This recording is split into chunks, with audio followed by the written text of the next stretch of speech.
je suis conseiller RSE au sein de l'agence Prium Nocere et je réalise des bilans carbone donc, pour le compte de l'agence et autres. Et pour moi-même, en fait, je réalise ce webinaire parce que depuis des années, je suis très à cheval sur ma propre consommation et il s'agit de faire un retour d'expérience modeste de cette maîtrise des consommations, des impacts, et donner des bonnes pratiques. Voilà. N'hésitez pas à être, comme le soulignait Thomas en introduction, à participer, à me poser des questions sur le chat. L'objectif est d'être le plus dynamique possible et d'être le plus clair aussi sur un sujet qui est assez complexe et qui va nous occuper 20-25 minutes. Ça va être assez rapide, mais n'hésitez pas s'il y a des points qui ne vous paraissent pas clairs à remonter ça. Donc, ce que je vous propose au sommaire, c'est un sommaire en 5 temps. Tout d'abord, déjà, l'idée, c'est de comprendre rapidement, on va très vite voir comment on mesure un impact carbone, puisque l'idée, c'est de savoir pourquoi un téléphone, quand on achète un téléphone ou n'importe quel objet, pourquoi ça émet du carbone. En fait. Pourquoi on considère que ça a un impact carbone, comment est-ce qu'on fait, et puis après, comment on va évaluer notre impact carbone personnel, puisque ça sera le point de départ de toute notre démarche. Et ensuite, on travaillera sur les principaux postes, qui sont au nombre de 4 grandes familles de postes. Et je conclurai cette présentation par des limites, parce que l'approche carbone est un bon début, mais elle ne consiste absolument pas en une démarche environnementale complète. Voilà. Alors, déjà, comment est-ce qu'on fait pour mesurer son impact carbone? Donc, l'idée, c'est qu'un impact carbone se mesure l'impact environnemental peut se mesurer en étant ramené à une unité qui est le carbone. Donc, le coût carbone d'un produit ou d'un service va se mesurer approximativement comme un coût économique, c'est-à-dire qu'on va cumuler des actions qui vont émettre du carbone tout au long du cycle de vie du produit, donc en amont. Donc, comme ici, vous pouvez voir, on va extraire de la matière première. Il peut s'agir soit de minerais, pour un téléphone, du minerai, ça peut être aussi des aliments. Ça va nécessiter des machines qui vont brûler elles-mêmes donc des énergies fossiles qui vont émettre du carbone. Parce que quand on brûle du fuel, ou du diesel, on va avoir des émissions directes. Et puis, derrière, cette matière première va être acheminée dans un centre. Alors, ça peut être une coopérative, ça peut être une usine, peu importe, mais l'acheminement va générer du CO2, et puis il va y avoir de la fabrication, un processus de transformation, il va y avoir des intrants, il va y avoir donc d'autres déplacements, du conditionnement des déchets, et puis finalement ça va arriver au magasin. À ce magasin, quand vous allez pour aller acheter votre téléphone, vous allez vous déplacer, ou c'est un livreur qui va vous l'amener, et avec de l'emballage encore, et puis après il va y avoir l'usage. L'usage, on s'attardera dessus parce que l'usage aussi. Alors, si on parle d'une tomate, il va y avoir assez peu d'impact à l'usage. Et si on parle d'un téléphone ou si on parle d'une voiture, évidemment, les phases en amont de l'usage sont assez minimes au vu de l'impact que le produit aura sur son cycle de vie. Donc, jusqu'ici, en fait, jusqu'à la partie déchets, une fois à la fin de vie, on était ce qu'on appelle l'économie circulaire. Et donc, on brûlait les ressources une fois en fin de vie. On brûlait ou on les stockait. L'idée, c'est de ne plus avoir ça, mais de rentrer, pour réduire l'impact du produit, dans un circuit d'économie circulaire, comme vous pouvez le voir, où on va étendre donc là, le processus la durée de vie du produit, en ramenant, une fois le produit utilisé, à du reconditionnement, à de la réparation ou à redonner à quelqu'un d'autre qui en a l'usage, si on n'en a plus l'usage. Donc l'idée, c'est de prolonger au maximum ce cycle de vie pour avoir finalement un impact, pour réduire les premières étapes de production du produit, les diluer sur un cycle complet. Donc ça fonctionne comme un coût économique, puisque quand vous achetez un téléphone, vous allez acheter le pétrole en partie qui a été extrait, les minerais, le conditionnement, la production intermédiaire, le déplacement. Tout ça, c'est des petits centimes qui vont s'accumuler et qui vont faire des gros euros jusqu'à la fin, jusqu'au téléphone. Voilà. La différence avec le bilan économique, c'est que contrairement à l'aspect économique, sur l'aspect environnemental, il n'y a pas de banque centrale environnementale. Et donc, en cas de crise, il n'y a pas de crédit CO2. Donc, on ne pourra pas rattraper tout ça. Donc, il y aura pas on ne pourra pas faire machine arrière. Donc, c'est la comparaison s'apparente qu'à l'impact. Alors, dans la démarche personnelle de réduction des émissions de CO2, il y a un premier point, et c'est de faire son estimation. Alors, pour estimer, il y a un point qui est capital de faire, c'est de définir un périmètre. Alors, quand on entend périmètre, c'est est-ce que je vais mesurer tout ce que je consomme? C'est-à-dire, si on a une activité, on a une vie personnelle, on a une vie professionnelle aussi, est-ce que je vais prendre en compte mes déplacements professionnels dans mon impact carbone personnel, sachant que je n'ai pas la main dessus.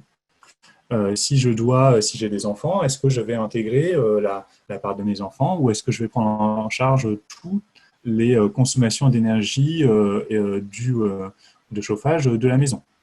Voilà, donc il faut définir ce périmètre-là pour que vous sachiez où est-ce que vous allez en être. Ensuite, vous avez des outils. Il y a des outils. Alors, je vous ai fait une petite étude des principaux outils qui sont disponibles parce que le vrai outil en cours, c'est le bilan carbone. Donc, j'ai été formé à réaliser ces bilans carbone, mais moi-même, dans ma vie personnelle, je n'utilise pas le bilan carbone pour mesurer mon impact. Ça serait beaucoup trop fastidieux et pas forcément nécessaire. Donc, ce que nous avons, c'est des outils plus génériques. Alors, il y en a, je vous en ai listé 3. Par exemple, il y a le WWF suisse qui a un outil bilan carbone qui est extrêmement performant. Alors, j'ai pris ceux qui étaient quand même les plus représentatifs, qui offraient un périmètre assez large pour pouvoir avoir une estimation assez précise. Donc, ce qui est intéressant sur cet outil, c'est que, alors il y aura une petite conversion franc-suisse euro à faire, mais c'est 3 fois rien, c'est qu'à la fin, il vous restitue un dossier d'une 12aine de pages qui propose des actions très ciblées et qui vous propose aussi les conséquences bénéfiques que vont avoir vos actions. Donc ça, c'est le premier point. Le deuxième outil, c'est le Footprint Calculator, qui lui va avoir une approche plus espace cultivable nécessaire, on va dire, pour vos besoins. Et le troisième outil, c'est l'avenir climatique qui propose Micmac, qui est un outil de mesure aussi, comme les deux précédents, qui va avoir un périmètre différent, mais qui va permettre, si vous l'enregistrez, de faire un suivi en fonction des différents bilans carbone que vous allez vous faire. Et donc, de pouvoir avoir une évolution en ligne de votre travail. Alors, ce qui est important, avant toute chose, avant de se lancer là-dedans, c'est de réussir à, donc, une fois qu'on a défini ce périmètre, d'être complètement honnête. Il n'y a personne à l'épaule pour le faire, tant sur la consommation de viande que sur les kilométrages, d'avoir une base de départ fiable. Il ne faudra pas faire un bond une fois qu'on s'aperçoit qu'il nous faut 3,4 planètes pour satisfaire nos besoins. Et donc, qu'on arrive à un jour du dépassement à mi-février. Donc voilà, premier outil, d'avoir trouvé le bon outil qui vous correspond le mieux. Donc ça va être d'essayer de tester, ça prend 5 minutes par outil, et ensuite d'être complètement honnête et de se dire que le premier résultat n'est pas bon ou mauvais, il est juste une base sur laquelle on va travailler pour évoluer. Ensuite, vous allez avoir donc par créneau les 4 grandes familles, alors, je les ai regroupées en 4.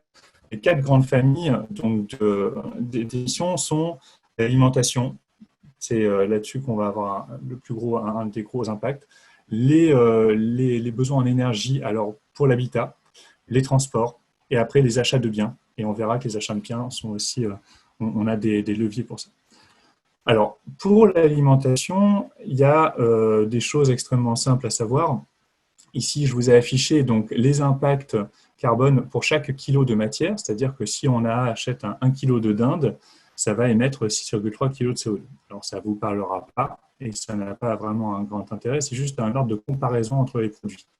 On comprendra que plus l'animal, finalement, plus c'est animal, plus c'est un impact important. Plus c'est un produit qui est travaillé, plus on va avoir aussi un impact important. Et comme vous pouvez voir, par exemple, si bœuf émet 28,6 kg de CO2 par kilo de produit, il en émet presque 36 quand il s'agit de travailler et de manger une côte de bœuf. Donc, si on choisit certaines pièces qui sont très demandées et très coûteuses, on va se retrouver avec des émissions de CO2 très importantes. Ce qu'on peut constater aussi, c'est quand on parle d'alimentation et de problèmes d'alimentation dans le monde, c'est que 1 kg de côte d'agneau va émettre autant que 110 kg de spaghettis, qui sont déjà des produits travaillés. Donc, on a quand même des impacts extrêmement forts des différences extrêmement fortes entre les deux. Et si on regarde aussi la panière de fruits et légumes, qui est une moyenne, une glace en sorbet, rien que dans le processus de transformation, va émettre 5 fois plus. Donc, plus on travaille sur des produits transformés, plus l'impact carbone sera important. Donc, acheter du produit brut, de préférence. Et évidemment, aussi réduire au maximum la consommation de viande. Et certaines viandes se valent plus que d'autres, ont plus d'intérêt que d'autres à être réduites, notamment les viandes rouges. C'est pas une grande découverte. Alors pour ce faire, moi j'étais quelqu'un qui mangeait énormément de viande, rouge notamment. Je me suis contraint à une consommation, une dose régulière, c'est-à-dire que le bœuf, j'ai le droit à une dose par mois. Le porc, j'ai le droit à une dose tous les 3-4 jours, donc 2 doses par semaine, et la volaille, plusieurs doses par semaine. Donc, c'est pas trop limité, puisqu'on est sur des émissions quasiment inférieures à 5, en fait. Donc, voilà, on peut, mais ça ne va pas répondre, attention, à l'ensemble des conséquences écologiques, des problématiques écologiques, et on verra ça en conclusion. Le deuxième point, c'est la saisonnalité et le transport des fruits et légumes. Pourquoi? Parce que si on prend la moyenne des fruits et légumes de saison, on va lui donner un indice 1. Dès lors qu'il est transporté en bateau, même si c'est de saison, il va être multiplié par 5. Son impact va être multiplié par 5. Et s'il a un impact, s'il est transporté en avion, même s'il est de saison, il sera multiplié par 84. Donc, si vous voulez manger 1 kg de cerises en décembre, vous allez avoir un impact 84 fois plus important. Vous pouvez manger 84 kg de cerises maintenant. Sur le mouton, oui, alors le mouton, alors c'est pas le mouton, c'est l'agneau. Je réponds à la surprise de Delphine. C'est l'agneau, et l'agneau va entraîner avec lui, étant donné que c'est un nouveau-né, des conséquences du fait de la maternité. Il va prendre une partie de l'impact carbone de la maternité, et donc de tout ce qui est afférent à ça. C'est-à-dire que c'est pas juste je ne peux pas rentrer dans le détail du facteur d'émission, mais c'est la côte d'agneau, en effet, est beaucoup plus émissive que la côte de bœuf. Autre point important, c'est-à-dire qu'on peut se dire, très bien, alors je vais prendre du local. Il ne s'agit pas seulement de prendre du local, il faut vraiment prendre de saison, parce que si on se retrouve avec un kilo de cerises, si on veut manger 1 kilo de cerises en mars et pas en juillet, et bien on va se retrouver avec des produits qui sont poussés sous serre, et qui vont être 9 fois plus impactants juste en termes de CO2. Je ne parle pas des autres impacts, et attention à ces aspects-là. Donc, si vous achetez votre kilo de cerises chez le producteur même, vous allez avoir cette garantie du local et de saison. Ou en tout cas, faire attention, quand vous avez origine France, ça peut venir, il peut avoir fait un aller-retour à Rungis aussi, avant d'arriver dans les supermarchés. Donc attention, c'est pas forcément garanti que ça arrive direct de chez le producteur. Alors, attention aux contenants aussi, puisqu'on a, alors sur la question de l'eau, par exemple, un impact extrêmement fort. Donc, je vais commencer par celui-là, mais c'est le plus parlant. Pour une dose, 1 litre d'eau, on va dire, il a une unité 1. Si on devait, l'eau de robinet, si on devait le boire de l'eau en bouteille, donc sans le contenant, l'impact est multiplié à 1166. Juste parce qu'il a fallu conditionner, transporter de l'eau en bouteille avec des camions, parce qu'il a fallu les stocker, parce qu'il a fallu les mettre en rayon, parce qu'il a fallu que vous veniez les chercher avec votre voiture. Et donc, l'impact est multiplié par 1166. Si on rajoute à cela le déchet bouteille, et donc son traitement, il est multiplié par 2340, grosso modo. Donc, l'impact du contenant est majeur dans l'alimentation et notamment sur l'eau. Il faut savoir qu'on va parler, il faut évidemment vérifier la qualité de l'eau que vous avez dans le robinet, hein, dans l'eau courante, mais l'eau en bouteille contient aussi d'autres problématiques, et notamment la libération de perturbateurs endocriniens. Donc, ce n'est pas non plus un gage de santé parfaite. Il y a d'autres points qui sont importants. Alors, on peut avoir 3 autres types. Donc, il peut y avoir le produit brut. Là, j'ai mis les facteurs d'émission du petit pois. C'est pour 1 kg. Donc, 1 kg de petit pois, c'est 0,5 kg d'équivalent CO2. On a le contenant en canette. Et on a enfin le surgelé. Alors, l'intérêt des 2 premiers, c'est qu'ils vont être beaucoup plus bruts. Par contre, ils vont générer des déchets de production. Le premier va générer des COS, qui va nécessiter d'un traitement, et le deuxième, de l'aluminium, qui sont grosso modo assez recyclables, quand même, dès lors qu'on te donne la peine de le faire. Le troisième, par contre, va générer juste un sachet en plastique, ici dans un sachet en plastique, mais il va nécessiter des équipements qu'il va falloir produire et des fuites de produits. Alors, ce n'est pas de liquide frigorigène, je n'avais pas changé, excusez-moi, c'est de gaz frigorigène, qui sont extrêmement émissives en termes de CO2. Donc, évidemment, choisir toujours le plus brut. Mais ça, vous allez le voir aussi dans tout ce que j'aborde ici, vous le verrez aussi dans les questions, c'est sous-entendu, puis vous aurez probablement des préconisations en ce sens. Le deuxième poste, c'est la consommation énergétique donc pour domestique. Alors, on part sur la maison, sur une maison à chauffage électrique, donc eau chaude sanitaire et chauffage électrique. On s'aperçoit que sur 3 postes seulement, on est à 84% des consommations électriques. Ce qui est intéressant de voir, c'est que c'est des postes sur lesquels il y a beaucoup d'aides. Alors, sur l'isolation du bâtiment, il y a beaucoup ce qu'on appelle les certificats d'économie d'énergie qui sont disponibles.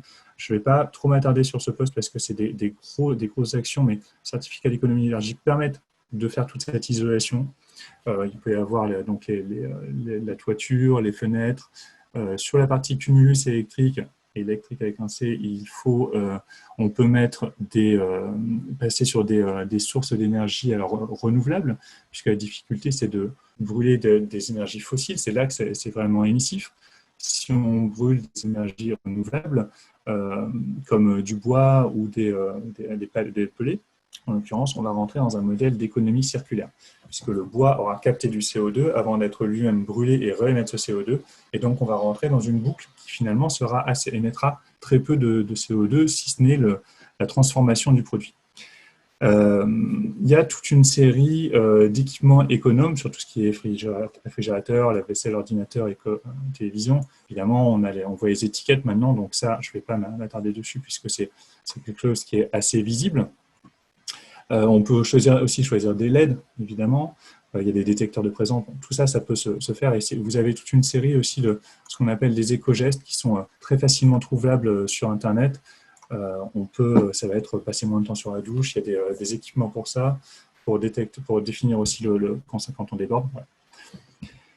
L'idée, c'est de s'adapter là-dessus. Apparateur de là. Et enfin, si vous êtes au gaz, une énorme source d'économie en termes d'impact de CO2, c'est de choisir un fournisseur de gaz biosourcé.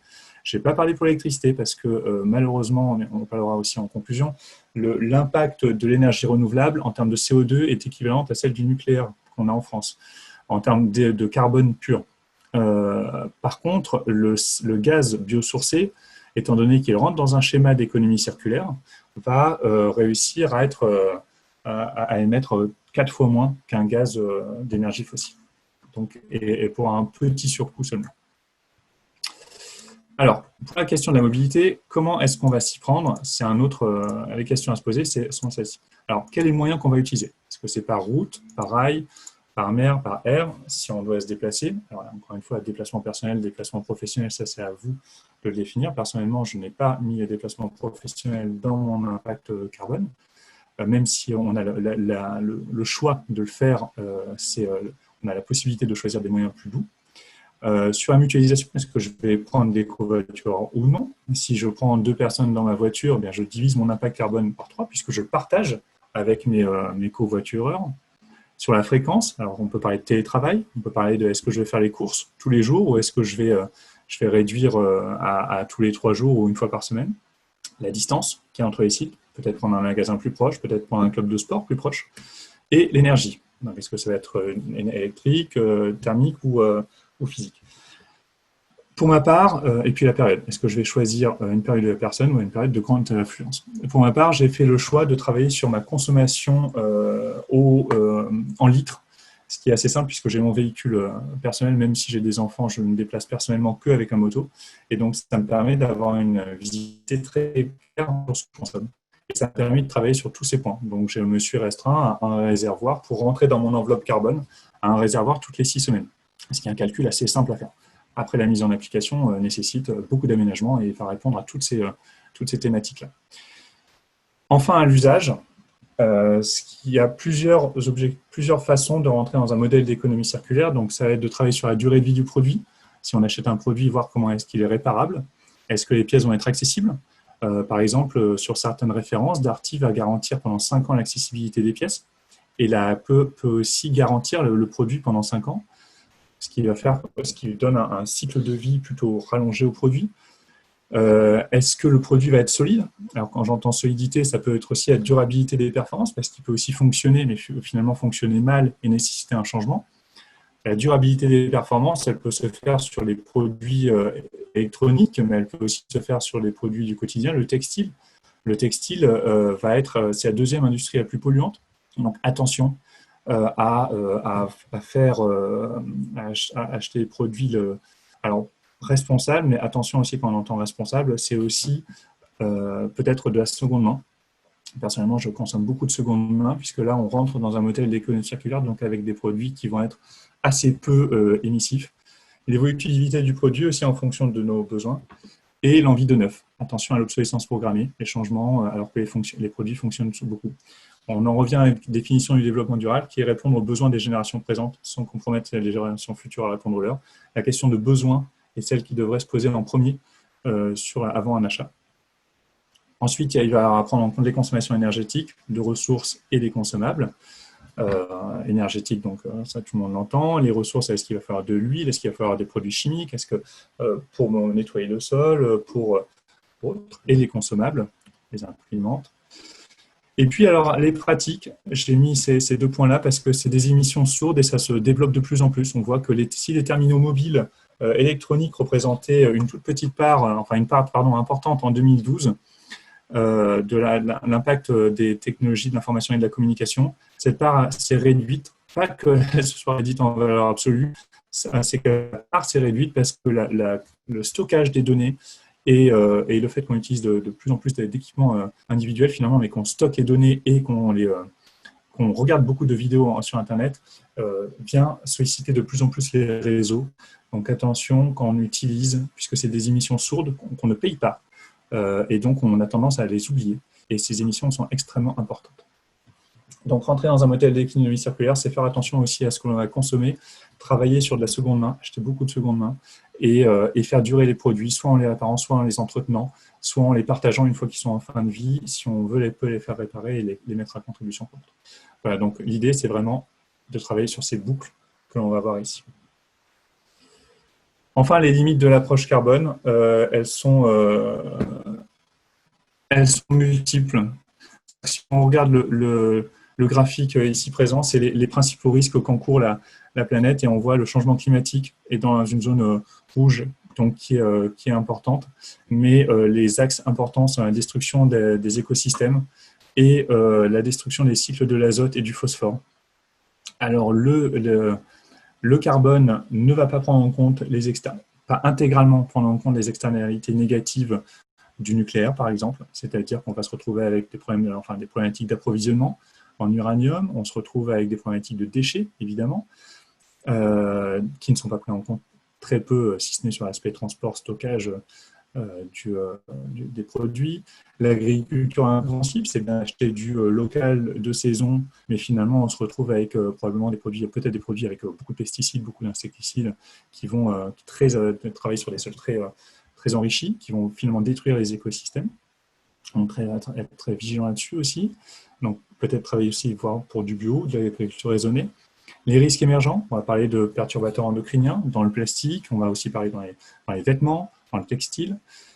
L'accès à l'eau aussi qui est de plus en plus problématique, et les risques sociaux. Dernier point, et pas des moindres, parce que vouloir du tissu bio parce que c'est moins impactant, quand le tissu avec des fibres plastiques rejette 500 000 tonnes de micromolécules de plastique dans l'eau chaque année. Travailler sur du coton bio, c'est bien, mais dès lors qu'on travaille sur du coton bio au même prix et qu'on veut du coton bio au même prix, on va se retrouver avec des problématiques de conditions de travail des gens, puisque forcément, on n'a pas les mêmes rendements. Voilà, donc attention, travailler sur son impact carbone, c'est important, ça va répondre à d'énormes changements de société et qui vont avoir des impacts sur le changement climatique, mais attention à ne pas oublier les autres qui sont aussi tout aussi importants, si ce n'est plus, c'est qu'une première étape. Je vous remercie pour votre écoute et je me tiens à disposition si vous avez des questions. C'était évidemment assez frustrant de répondre à tout ça, présenter tout ça en une vingtaine de minutes, mais il y a toujours possibilité d'aller plus loin. Alors, commencer déjà par son impact personnel, mesurer son impact personnel, et puis voir s'il y a d'autres axes. L'idée, c'est d'y aller progressivement et de trouver son propre chemin. Ça a mis des années avant de trouver les bonnes façons. Et alors aussi, comme un bilan comptable, vous pouvez aussi, personnellement, dans mon impact carbone, j'ai mis 4 heures d'avion par an. Je ne consomme pas 4 heures d'avion par an. Par contre, ça m'arrive de faire un grand voyage que je vais essayer sur plusieurs années. Donc, il y a cette souplesse. Évidemment, quand on parle d'impact, ils sont directs, mais l'échelle de temps n'est pas la même que celle que nous avons au quotidien. Donc, on peut essayer de faire des montages comme ça. Je vous écoute si vous avez des questions. Si je retrouve ma fiche question.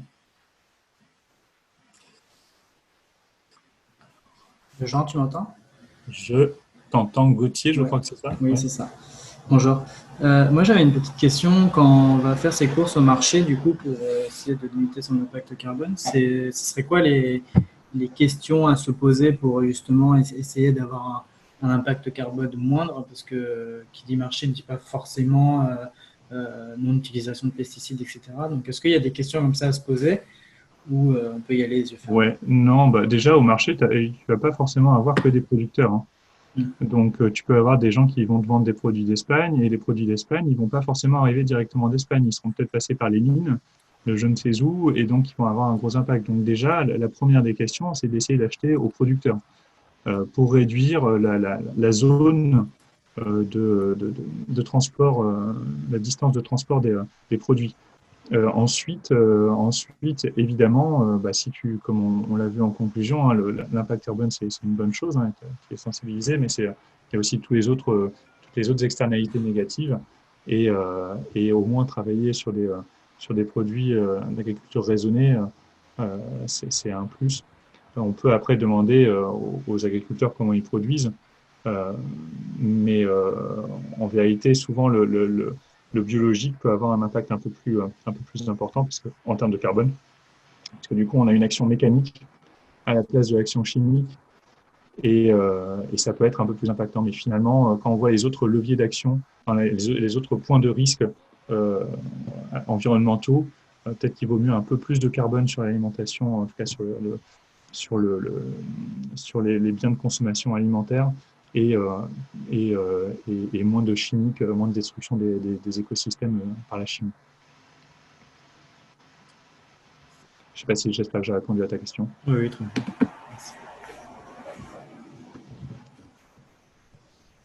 L'idée, c'est vraiment, voilà, chacun va avoir son modèle, ça prend des années, c'est très long à avoir les bons réflexes. Et puis personnellement, il y a des choses sur lesquelles je suis pas, même en sachant tout ça, je suis pas au point. Hein. Donc, mais on arrive à se réguler en se trouvant des petites astuces. Ah, alors, on me pose une question, comment est-ce possible de comparer deux systèmes différents, par exemple, viande locale versus végétaux non locaux? Alors, c'est exactement, c'est comparer des choux et des carottes, même plus. Alors, c'est pour ça qu'on ramène tout à l'impact, à l'unité carbone. On ramène tout à l'unité carbone, c'est-à-dire que on va considérer qu'il faut X temps, enfin X carbone pour faire pousser un chou, alors local, non local, peu importe. Par contre, on va prendre en compte le stockage du produit une fois qu'il aura poussé, qu'il soit viande ou chou, avec les pertes de liquide, de fluide frigorigène qu'il va y avoir. On va prendre en compte les transports qui sont afférents, la perte aussi due à tout ça, et au transport, au stockage et compagnie. Et on va arriver à un produit final qui va avoir tel impact carbone. Et donc, on peut comparer deux produits. On peut comparer un téléphone avec de la viande. L'impact carbone d'un téléphone avec de la viande, si vous pouvez aller par là, parce qu'on a tout ramené à une même unité qui est l'unité carbone. Alors malheureusement, j'avais que 3 minutes pour en parler en introduction, mais c'est ce socle d'unité-là, c'est cette même base qui nous permet de comparer les deux.